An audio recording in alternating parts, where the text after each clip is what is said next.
If you've been a part of the real estate industry or in any sort of mastermind, you've probably heard of the name Agent Legend out there. Agent Legend has been around for several years, and Steve Gerten is the CEO of Agent Legend. Agent Legend has a very new innovation called Lead Intelligence that we're going to be highlighting today. Lead Intelligence uses AI to predict which leads in your database are the most likely to convert. Lead Intelligence is blending first-party and third-party data, combining over 1,500 different data attributes. So, Steve, thank you for joining me today. Before we dive into the product itself, I'm curious what inspired you to create something like Lead Intelligence? Yeah. Thanks, Elena, for having me on. Really, we used the product back. I was a producer here in the Twin Cities market, Minneapolis, St. Paul. We used the product. It's been around for 9 years. Traditionally, a communications platform. My journey took me into more of a merger and acquisition route, and I was always keen on how do we take the key principles of what we're doing in terms of building a more sellable asset in other businesses and applying that into the real estate realm. And with all the great information that was flooded into Agent Legend over those years, the intellectual property, we were able to harvest that information, leveraging artificial intelligence, big data, right? Everybody's got an AI solution that's out there. And then combining that to the core of what a lot of your customers, our customers, where they're investing a ton of money and time, which is their database. Follow Up Boss being the core of that is to now turn that database into an asset and leveraging all of the great information that you're flooding into it with all of the lead activity, the first party information to your point, and then combining that with all the third party information to become more effective and efficient in how we're working leads. So increasing margins. And then when the time comes to possibly recapitalize the business or to exit, we all exit our business. That's the core of what we're doing, is to now build that so it's an asset so somebody else can pick it up and run with it even when you're not around. So that's a precipice of what we're building, is to use the information to inform all the other decisions that we're making every single day, right, Elena? As I look at all of the vendors that we have in the community, they're all tremendous. We believe that the core of the decision should be in the data that you already have, and that's what Lead Intelligence unlocks for you. Yeah, I appreciate that high level overview. So, in simplest terms, lead intelligence is basically lead scoring. And lead scoring is not necessarily something new to those in the real estate space, but the way that lead intelligence approaches it is different. So, can you highlight how the lead scoring is a bit different because you use both first party and third party? Like, what does that mean, first party, third party data? Yeah, great question. So first party information is generally the lead activity on your website. Let's just use that as the basic principle. What properties is that lead looking at? How many times have they opened the email? How many times have they clicked? That's first party information. And that generally indicates in our smart lists, that's who I should talk to today because they were just engaged somewhere within my ecosystem in my funnel. Now, the problem with that is people like to look at properties and they like to just, right? And a lot of time can be spent, whether you're making the calls, maybe you have an inside sales team that's making the calls, or you have vehicles that are deploying communications on your behalf. That stuff can be expensive operationally. And what's missing is understanding what those consumers are doing offline, which is the third party information. And that's where, if you've heard of Revaluate, and there's a couple other people in the space where they're looking at some other attributes. Maybe it's the 5Ds, if you're familiar with them, right? You got your death, divorce, diapers, diplomas, and there's another one. It's escaping Diamond? my mind. Yes, there we go. And think about those 5 variables. We have over 1,600 attributes that married together produce a combination first and third party data that will give you a better indication as to the likelihood to buy or sell. But additionally, instead of a generic pooled model where you just plug into a system, where we start is everybody's market, everybody's database, everybody's customer is uniquely different, right? My customer here in the Twin Cities is going to look a lot different than somebody's customer down in Southern California, whether it's price points, backgrounds, their behaviors that they're listening. So we actually start with reviewing the database before we do anything else. And so we do that complementary to first understand, like, can we at Agent Legend feel confident about the prediction that we would be deploying. In most cases, it's just going to be the prediction as to what leads are going to convert. In some cases, we're predicting what markets and areas in my area should I actually be targeting. If you're on the marketing side of the business, to understand where am I going to get the lowest cost per lead, the best bang for my buck, to deploy those efforts. So what sets it apart is the fact, and this is back to making it an asset, where we're taking this, all of the leads, all the contacts. Everybody boasts, I got 100,000 leads and contacts in my database and all these past customers. But what are you doing with it? And so we start there, we analyze, we build a model for you specifically, the client, the teamage, the brokerage. And then we deploy that prediction across the entire database, and that gets fed in. And that's back to your point about propensity modeling, that sets us apart, where not only are you getting a score, but we also can highlight and help you figure out who that consumer actually is behind the scenes. So when your team's calling them, they have a little bit more information around the age, the demographics, their activities, the stuff that they like to do, so that you can build a little bit more of a meaningful connection over time. And we all know that connection's the biggest thing, and that leads to conversations that lead to closing. So that's the core of what sets us apart when you're thinking about lead scoring and those models that typically exist in our marketplace. You just used a word that I didn't learn what it meant until like 2 weeks ago. For those who don't know, like me, what does propensity mean? Oh my gosh. Propensity. That's a great question. I've always just called them propensity models. It is essentially the likelihood of each lead against the core of your database. So are they more or less likely to take an action? Propensity, you can almost say prediction. That's a better way, where we have clients that, as we're talking here today, we're predicting the conversion of leads, but we can predict a whole myriad of use cases depending upon what challenges our clients are facing. Just last week, we're working with a bank of all sorts, right? Is to understand how do I cross-sell some of my products. So think they just bought a mortgage from me, for example, and now they have all these consumer loans, auto, insurance, they have CDs, for example, and we're actually helping them understand what's the next best product to inevitably just improve the consumer's experience. And that is, if you take all the steps back, if you leave with nothing else, is just like, this is all rooted in providing a better consumer experience for everybody that's coming in through your door, and getting away from the tried and true, like, bulldog mentality. Let's call them, dial for dollars. Yes, that's a part of it. But we have to be a little bit more intelligent, back to the intelligence of who these people are, how do they like to be engaged, and where the heck are they in the path to purchase? Are they at the very top of their journey, inquisitive? Are they a marketing qualified lead? You'll hear this as well, as like the true difference of a marketing qualified lead and a sales qualified lead, and understanding the importance there, because a lot of teams just treat everybody like a sales qualified lead. And if I keep dialing on those people and they're still in the MQL bucket, it's inefficient, and that lead ultimately gets turned off to how the experience works with your brand. So just having that information available from day one when that lead's coming into your system, as well as who are the people 5 years ago that you interacted with. You spent money on them. We can harvest and help the cream rise to the top to direct the daily activities. Yeah, and to your point about what was it?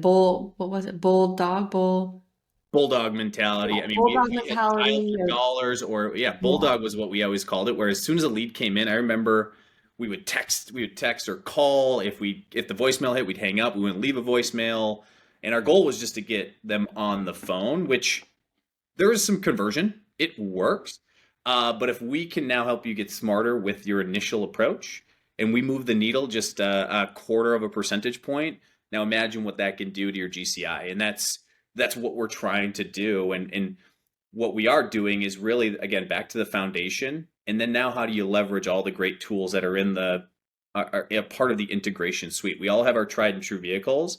But if you break them down and your monthly expenses for those vehicles, we'll talk about maybe some of the usage costs that continue to go up in our world, because the other side of our platform, right, is texting and ringless voicemails, handwritten letters, and email. The costs of all of that is continuing to go up. And so we want to help you just get more intentional about that outreach, especially now as we're thinking about planning for next year, so that we aren't spending dollars on prospects that we don't have to. And we can really increase the spend on those that demand it so that we can convert them. Yeah, so to your point, when you look at an agent or a team's database, we're generating more leads than ever before from multiple lead generation sources. But if you take a realistic look at your database, take a look at how many calls you're either personally making or your agents are making or ISA are making each day. I got this idea from Travis Halverson. Just take an average of how many calls they're making a day or a week and divide that by how many leads are in your database, and you get a clear picture of how long it'll take you or your agents just to call through your database one time. And that will be a rude awakening just to get through your database one time. And so it's not uncommon to see databases just have 5,000, 50,000 people. And so I've always been a big believer in chasing activity rather than just chasing leads. With website activity. And so if we can go another layer deeper with your tool of not only just any activity being tracked in Follow Up Boss, but having that propensity score of the first party data, another layer deeper of how active they actually are, what price range are they looking in, are they actually looking in the areas you want to prioritize and serve, the price range you want to serve, but also the third party data of what's going on in their life. And that's a huge win for sure. I'm going to get a bit granular with you because I'm sure the viewers have these questions if I do. Love it. You had mentioned like tracking activity on the website. Does Agent Legend require the user to use a specific website provider? Like, does Agent Legend say you have to use our website? Do you have your own? Or does it just work with any website provider that integrates with Follow Boss? Yeah, it's a great question. Any website. So think of that first step when we're building this model for you and the prediction behind it. You can plug it in wherever you want. So 99% of the time we're plugging it into Follow Up Boss. Follow Up Boss is getting this activity fueled into your system that's informing the smart list that we're all setting up. We just take it a step further. We're harvesting that information to give you a little bit more, that cold start problem where, we're looking at leads as a line item in Follow Up Boss. And I think you joked is like, sometimes you get the random profile picture and it's like, I still don't know where that comes from. Maybe you do, but where we give you an idea of like, who is this person behind the scenes so that your sales team is a little bit more comfortable when they do pick up the phone. So no, we always talk about it is your data, your asset. So plug it in wherever you want. If business changes and you're using any type of system that you want, you can deploy it wherever you want. Once the model's up and running, it continues to get better over time. So what we see, and I'm sure you see this all the time, is like the data side of this industry is lagging. And the best brands in the world build remarkable customer experiences by using the information that's available at their fingertips. I love Follow Up Boss because it always gave me access to that information. I just never deployed it and used it in a way that would inform. I was always looking at how do we build our pipeline? How do we sell more, sell more, sell more? But I wasn't really focused on the bottom line as much as I probably should have. And now as you think through that, use the data to inform all those decisions over time. That's how we're working things on our end. Yeah, and so to follow up on that granular question, you also mentioned tracking email activity. So can you track not only like manual emails sent out of Follow Up Boss, but action plan email opens, email clicks, batch emails? What about third-party email senders? Like if someone uses a MailChimp or a Constant Contact or ActivePipe, are you able to integrate with those type of platforms as well? Yes.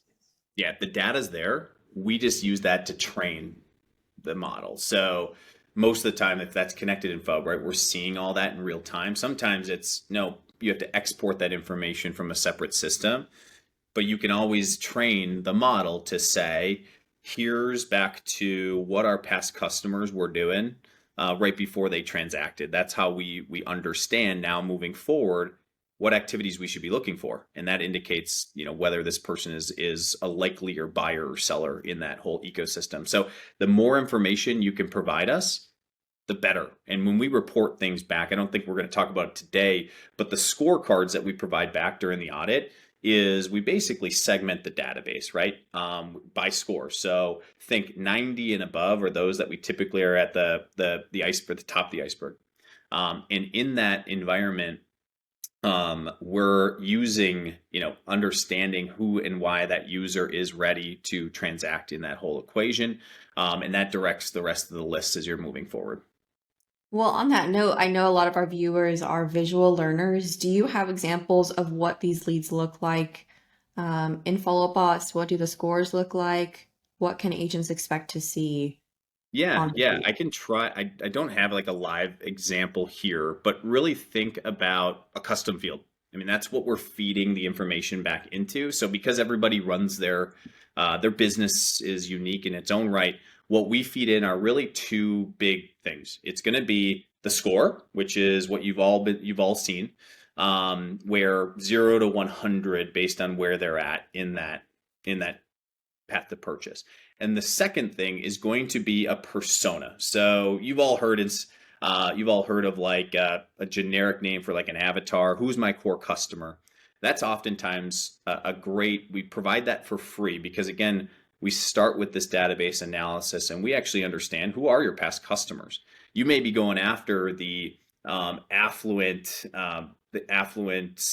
family of 5, for example. We actually help you build a little bit more of a robust profile with 10 to 15 different attributes that are included in there where you might get, I think we got a wealthy dad will persona. We have 100 different personas. Trixie, let's see here, budget friendly Trixie.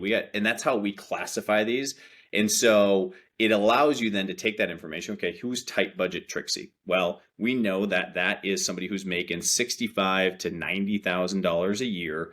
They prefer to shop offline or online. So that helps give you an indication of, am I hitting them with digital communications, or is a phone call a better way to reach them? So that's how our customers are using that information to fuel that outreach. We can help you understand, are they a renter or a buyer? We can help you understand opportunities that were missed. So when we do the audit, right, because we're tracking these attributes, we know who listed their home, we know who sold their home. And so that's the light bulb moment for a lot of the brokers, not so much the agents, but the team leaders and the brokers. Like, I spent money on this person. They've been in our database. They just got lost. They're in the abyss. Like, and maybe they were opening emails. Maybe they weren't, because perhaps they're using a different platform to engage. But you have their information. And if we can bring in that third party information, if you're missing the first, now that rises to the top. And now you have, again, a little bit more intel as to how to engage. We've even seen some teams assign leads based on the demographics. So think about I always talk about, for in no other time, I believe, is like we're having to sell to 5 different generations. So you got everything from the silent generation, baby boomers, millennials, Gen X, Gen Z. And then you also have 5 different types of agents. And so I got all sorts of different people. And you've probably preached, or I've heard in different, is like emotional intelligence is critical. And so how do we marry up the boomer consumer with the boomer agent? Maybe they have a little bit more in common. There's a little bit more connection there, back to that whole premise. So we're seeing teams get a little bit smarter as to how they're routing leads. Let's not just chuck them all in a pond. Maybe it makes sense to reassign over time to ultimately see a better experience with those consumers. So again, the information's there, I always say, and then everybody's got their own playbook. We can endorse certain vehicles. We know the ones that are just absolutely killing it. We just want to help you just use the data to inform which vehicles get the contacts to engage with them. So when someone signs up for Lead Intelligence to get all of this data, what are they supposed to do? Do you just say, here you go, figure out what to do with it? Or do you have best practices of what someone is to do with all this information? Yeah. And you've been very instrumental as like Follow Up Boss community. You have the recipe for how to work Follow Up Boss, right? The smart lists. How do we make them just a little bit smarter? In its most simplistic form, how we've been doing this is literally turning it on. We rank the leads, and then we help you deploy and segment, hey, which vehicles are you currently using? And so we'll dig in the trenches with our clients, because we know if we get them set up appropriately versus just turning it on and good luck, That's how I used lead predictions in the past, and it was just a complete fail. And so we're having a regular cadence with our clients. We set up bi-weekly discussions with them, or sometimes we're doing a cohort where we're bringing the groups together because we've seen, I think I've thrown out a couple examples of the ways in which different teams, depending upon their business model, are you a team that is heavily invested in lead gen? That experience with lead intelligence looks a lot different than the teams that are referral based, like incubation, and they have a little bit more of a high touch, high feel experience for their leads. But they invest really heavily in events. They invest really heavily in those types of activities. But who do you invite to? Who do you invite to the event? What event do you plan? So you're starting to see that come to fruition as to how they're using this versus just the tried and true. I'm just going to put on an event because I like it. But does that align with your ideal customer over time? So that is the kind of, once we kind of have them all set up, and then there's that constant feedback loop that we're iterating against. We also have seen, when it comes to those that are buying leads or paying for Google pay-per-click or Facebook ads, there's application with lead intelligence. There is making sure we're hitting the right pockets of your marketplace that have the highest likelihood, or they have the most households that align with your ideal customer in that. Because again, back to the data, we kind of went over this, is like we have the 1,600 attributes, but we also know we have one-to-one matches with 270 million households. That allows us to then help our customers if they're mailing or if they are dialing as well. We can actually provide that information to them. So we help you understand, like, hey, which areas, but then we can get down to the household level and actually provide you with lists for those that they are the type that like the cold calling aspect of it. So back to your original question, it's more about the model. Like, tell me about the business model that you're deploying, and you know that there's so many different types that are out there. A question I should have asked you at the beginning that people were like, hey, why didn't you ask this? Is this available in the US or Canada Yes. or both? Great question. Right now, just the US. So some people are also wondering, like, where does the data come from? We buy it from the big data providers that are out there. So we're not out there, like, we talk about the efficacy of where the data comes from. These are all, this information was all opted into from these consumers as well. And right now we have 270 million households that we've procured. That is all that's in our model. Now, the AI component is what allows us to analyze the information. So back to my earlier point, instead of putting everybody into a United States generic model, we want to work one-to-one with those teams. And a prerequisite is, generally need to have some transactional volume. Recency is also big as well. So as you think through kind of the pre-qualifications of lead intelligence, for where we're at right now, it's generally we're looking at teams with 15 or more agents, and they're doing maybe 200 plus deals a year. That allows us, as we found, to actually come back with a really good model that we're not falling on our face, over promising, under delivering on. Over time, we will be releasing models in various geographies across the country that will enable those that are in the growth mode with their team, or maybe they're, a 2 to 3 person operation and they still want to plug into this. That's likely a 2025 initiative for us. Canada just has been a little bit more problematic to procure that data set, but it is something that we are considering. And to your point about consumer opt-in with this big data, there's all of this concern about data privacy and what are you consent, one-to-one opt-in. How are you ensuring that not only what you're doing is okay and legal, but that your client, the team and the agents, what the lists and the database they have is legal, and they aren't just going on the internet, downloading a list, getting all this data, and then calling these people, and they weren't opt-in leads for the agent? Yeah. So that's on the communication side, right? So how we build our models, that is, like, we pride ourselves and we provide that information to anybody who we're doing the modeling for. Where, again, to your point, the information when it comes to the attributes for lead intelligence, that has all been opted in. So think TransUnion, Experian, those types of providers. That's their business model. They get the consumer information, they repackage it and resell it to data brokers. And that's if we want to get technical there, that's kind of the core of where lead intelligence gets that information. Critically important for those that may be viewing this on the like a CTO or COO side of things and compliance. The other side is going to be when it comes to communication, whether you're using lead intelligence, Agent Legends communication platform or texting Betty, call action, lead engage, the vendors that are a part of the community. The thing that you're referring to, right, that's coming down in January is going to be how do you have the necessary opt-ins?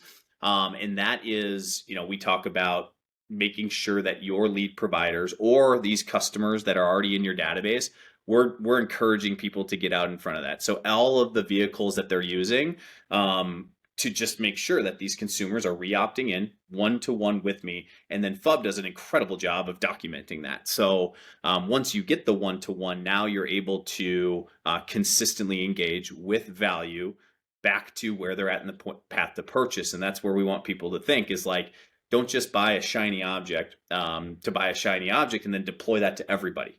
It may work on some people, but we need to get smarter as to what vehicle A, what its intention is, and where in the funnel vehicle A should be used, vehicle B, C, D, etc. And that's what we're trying to help when you think about the segmentation. Back to how people are using this, we go with how can we leverage the scores, 80 and above, 90 and above, and then which platforms do those folks need to be engaged on? Is it an email drip to get them to my website? Is it a event? Whatever type of strategy. You want to know the home value.